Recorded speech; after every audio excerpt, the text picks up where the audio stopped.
And then out of nowhere, I was like, so, Visa or MasterCard? They'd be like, who's this douche, right? Like, no one is gonna respond positively to that. Hey guys, Blake here. What I'm gonna cover in this video is the exact 8-step sales process that my agency used to close 73 deals in the past 12 months. So if you're a digital marketer or a marketing agency owner and you're looking for a sales script or a more proven method to talk to prospects and get them to sign on for your services, this video is gonna be great for you. And in case you don't know who I am, my name is Blake Snodgrass. I've launched and scaled 4 different 6- and 7-figure online businesses, and I put out free content on this YouTube channel for my subscribers because it's my goal and my purpose in life to help people learn online business skill sets, achieve financial freedom, quit their job, and make lots of money. So let's dive into the content of this video. The sales process that I have used for my marketing agency as well as my consulting businesses is an 8-step sales process that flows nicely from one step to another. What you'll see in a minute is that it is very heavy on the what I call discovery phase or the question asking phase of the sales call. I'm under the firm belief, the sales psychology belief that you need to dig as deep as you possibly can into the prospect's pain points and desire points, really figure out what they're trying to accomplish in life. And it's your goal to position your service or your solution or what you do as a bridge between their pain point and their desire point, where they're currently at and where they want to be. Some people say Hell Island and Heaven Island, okay? It's our job to be a bridge and position ourselves as a solution for them. Of course, ethically, if and only if we truly can be that for them. So I'm gonna go ahead and pull up a screen right here that shows the entire sales process. So let's go over this step 1 through 8, step by step. So first one is rapport and intro. Now this can be the first literally 2-3 minutes of the sales call. If this is your first time to talk to them, you're really just asking them like, hey, you know, where are you located? What you got going on today? Having a busy week? We're just trying to engage in some small talk, trying to build up a little bit of rapport. If maybe it's your second time talking to them, you can ask them how things have gone with XYZ thing you talked about last time, or like, hey, how's your daughter's, game that you mentioned or whatever. We're just trying to engage with them a little bit, build some rapport, build some familiarity, and get the conversation started, okay? Number 2 is the discovery phase. Now, if it's your first time talking to a business owner and you're trying to figure out what their business is all about and how you can help them as a marketing agency owner or a digital marketer, we're going to dive into some questions such as like, tell me about your business. How long have you been in business? What have you done for marketing? What are you currently doing to get customers? What have you done in the past? Is that working? If not, why? One really important question I like to ask is an opportunity cost question. So, okay, what you're doing now isn't working. What if you continue to do that for the next 6-12 months? Where would your business be? Like, what's the opportunity cost of letting things continue to go the way they're currently going? Through questioning, we're trying to paint this picture in their head that, what they're doing right now is currently not working. They have a huge bottleneck. They have a huge challenge. And if it continues to go that way, then their business is going to be in a lot of trouble, right? So big questions like, what challenges is your business facing? What are your biggest bottlenecks? We're trying to dig as deep as we can into those pain points. One of the sales teams I ran a while back, we used to have this phrase that we tossed around, and I'm sure this phrase is familiar with a ton of other people in the sales coaching space, but the phrase is, if they cry, they buy, right? It's kind of a silly phrase. We're not actually trying to get people to cry on the phone, but what we mean there is we want to dig as deep as we can into that discovery and question asking phase of the sales call, go as deep into the pain point as possible, and the answers that we get will be our ammunition on the back end of the call, because whenever we're trying to get them to sign up for our services and we've painted a clear picture of how we're going to help them solve all those problems, we can refer back to the issues we talked about earlier, saying like, you told me that you had this issue. You told me that there's this huge opportunity cost of not solving this issue. I also believe I've kind of laid out how we can solve this issue. So you're kind of holding them to their own word and their own things that they said throughout the call, right? So that's the discovery phase. We're trying to dig as deep as possible. We're asking questions about their business, about where they're at, about their biggest bottlenecks, biggest challenges, and what's the opportunity cost of not fixing those things. Again, maybe even asking what they've tried in the past and whatnot. The third step in the process is the recap and transition. So this is where we recap back to the prospect. We reiterate back to the prospect what we've heard and get their agreement on it. So we're pretty much relaying back to them or reiterating back to them, hey, you know what, just to make sure I'm understanding this correctly, you've told me that the biggest challenge you're facing in your business right now is X, a big bottleneck is Y, and then if it continues to go this way, you're probably going to be, in a tough spot in the future, and you're looking for a way to pretty much help solve that bottleneck as quickly as possible. Am I understanding that right? and you get them to say like, yeah, that's pretty much it, man. And then you can say, okay, well, the good news is, and this is where you start to offer them a bit of relief. They should mentally have like a sigh of relief during this part. You say, well, you know what, man, the good news is we've worked with dozens and dozens of people who have had that exact same problem, and we help them implement some solutions through the very simple marketing strategies that we have to help solve those issues for them. So listen, this is your strategy call. We can go any way you want to with this, but if you would like, I can kind of tell you how that works and how we've implemented those solutions for other businesses in the past. What do you think? And at that point, you're really just trying to get them to say like, yeah, man, tell me about it. That sounds great. And so once you get that agreement or that approval, permission, that hell yeah, let's move forward thing, then what you want to do is move into the next phase, which is the educate and pitch portion. Okay. Now here's the thing. If you're pitching technical marketing services such as SEO or Google Ads or whatever, one big mistake I see digital marketers make is they go way too technical in this part of the pitch. They go way too nerdy on how SEO works, how Google Ads works. They make it this big 10, 20-minute spiel and dive into all the technicalities. The truth of the matter is I have closed deals for technical services like SEO and Google Ads without ever talking about the nitty-gritty of how that service actually works, without talking about how, SEO actually works with content, citations, backlinks, domain authority, like without getting into all that stuff. Because if I dig deep during the discovery portion, remember, digging deep during the discovery portion of the sales call makes the whole rest of the call go a lot smoother. If I've done a good job at that and I've done a good job taking the conversation to an emotional level, the logical level stuff such as how SEO works matters less and less. And what matters more and more is that we have a problem. Our firm has the solution. Do you want us to help you get there? And by the way, we can quickly talk about the 1, 2, 3 step of how this technical stuff works. But at the end of the day, we're keeping the conversation at like an emotional level, right? So educate and pitch, I like to break this down by number 1, giving them an overview of like how the process works at a bird's eye view and how it's worked for other clients in the past. This is a great spot in the conversation to show them some testimonials and case studies and social proof, things like that. And then you move into the overarching like bird's eye view of how your process works.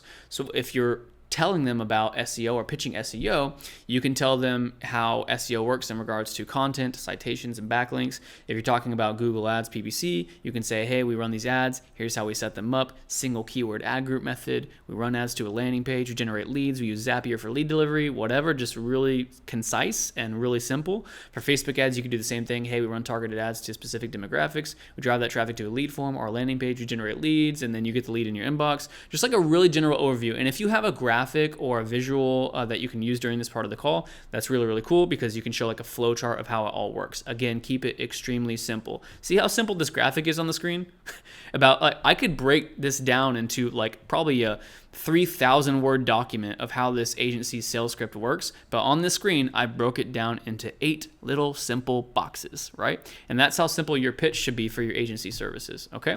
So at the beginning of the education and pitch, what you do is you give the bird's eye view of how things are gonna work and the results you can produce for them, and then you go into educating them about how the process works.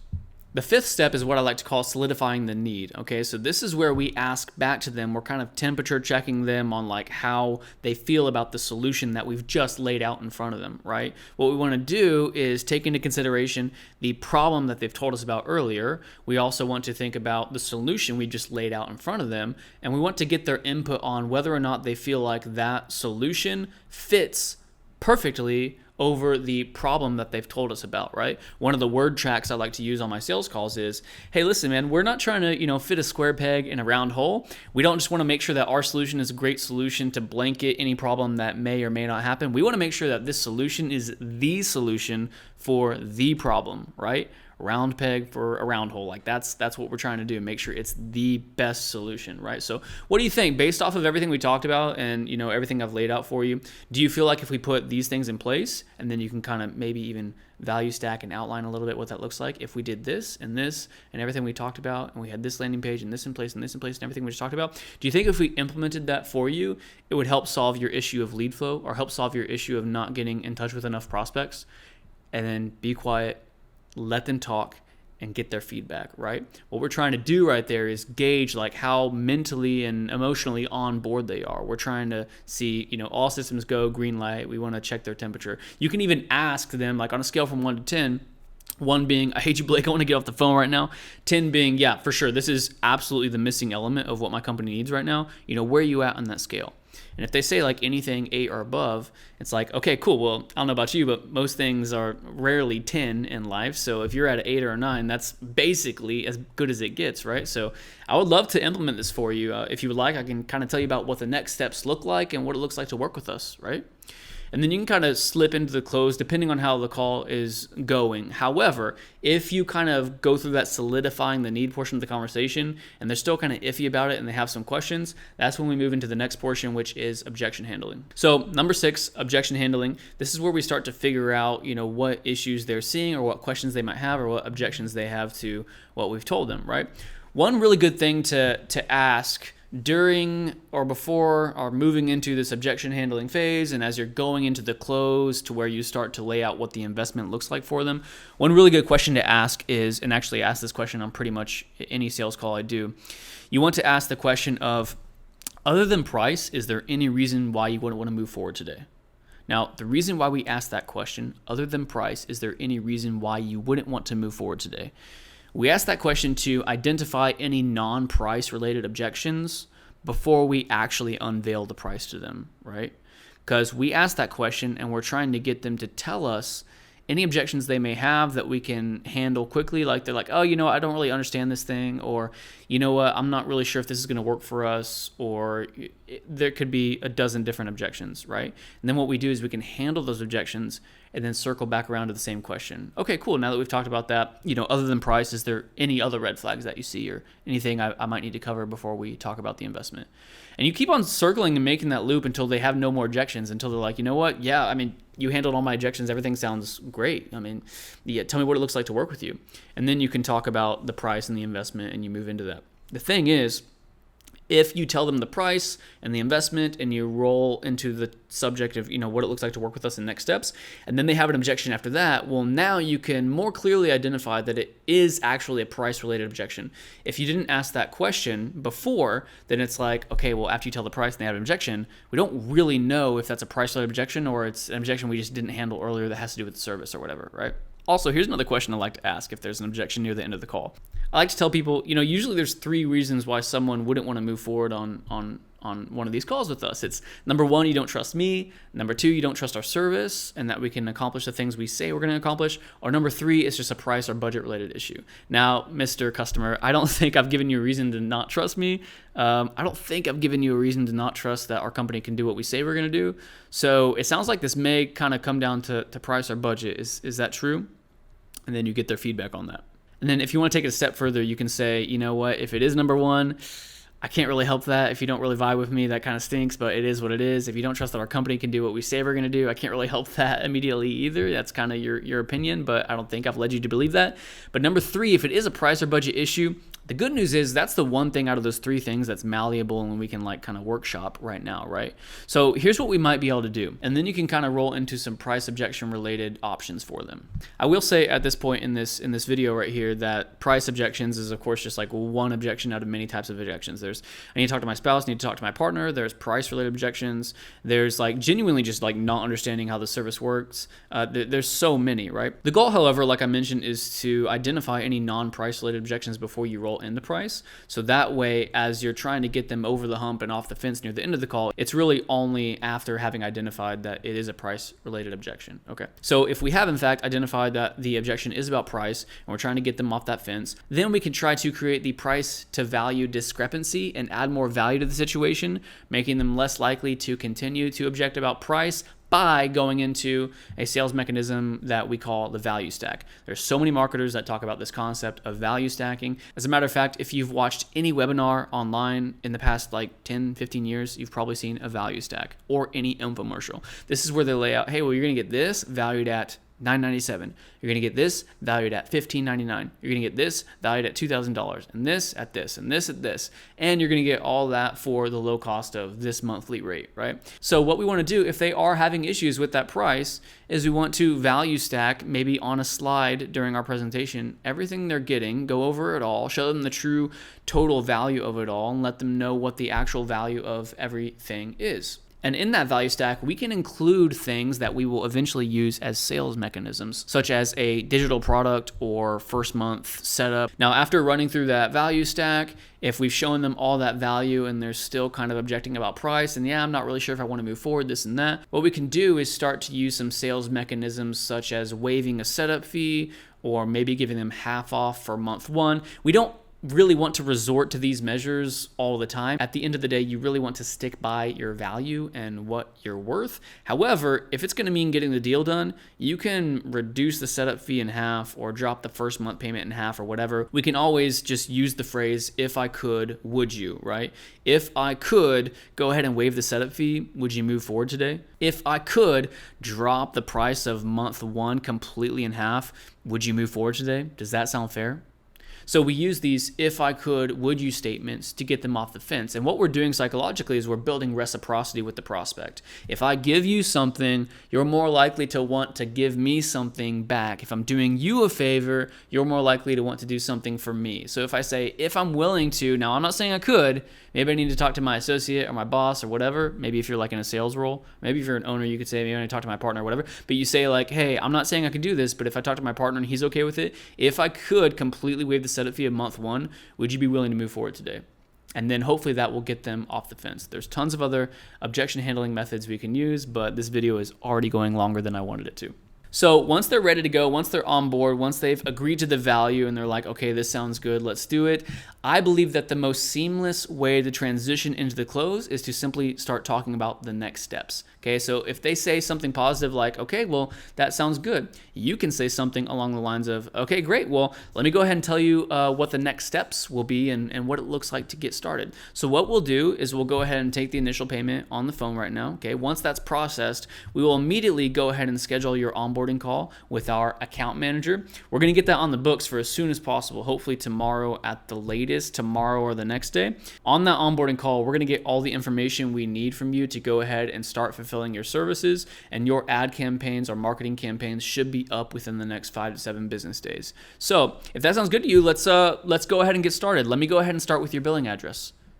And then you roll right into starting to collect their billing information. So stating the next steps and then asking for their billing address is a smooth, seamless way to go ahead and slip into actually closing the deal and taking the payment. There are so many sales gurus and sales trainers out there that whenever you ask them like, hey, what's the best closing line? What's the best way to move into the close and go for the kill? And they're like, oh, you know what? Here's the best closing line.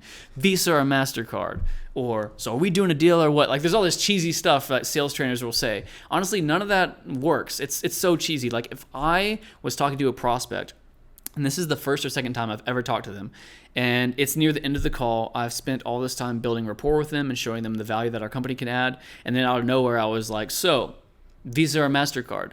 They'd be like, who's this douche, right? Like no one is going to respond positively to that. So what I have learned is, again, the most seamless, effortless way to slip into the close is by getting some kind of verbal confirmation that they're ready to go, going ahead and saying, okay, well, let's go ahead and talk about the next steps and what it looks like to get started. And then after you walk through those next steps, what you'll do is you'll go ahead and slip into the close by asking them for their billing information, and it goes on from there. So again, easy, seamless transition into the close. You simply talk to them about what the next steps are, and then you roll right into asking for their billing address, and it will go very smoothly from there. After you collect the payment, you'll go ahead and tell them again what the next steps are. Okay, now we'll go ahead and book your onboarding call, which is for tomorrow at 1 p.m. Here's what's going to happen next. Here's what's going to happen over the next 1 to 2 weeks. You over communicate what's happening next. The prospect and now client should never feel like they don't know like what the plan is or what's going on.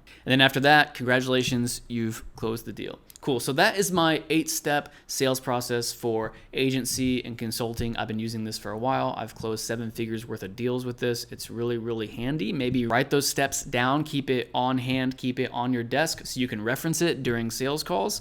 And lastly, if you are a marketer or an agency owner and you like content like this, please consider subscribing. I'm going to put out a ton more content just like this. Please like this video, hit the notification bell, all that fun stuff. I'll see you in the next one.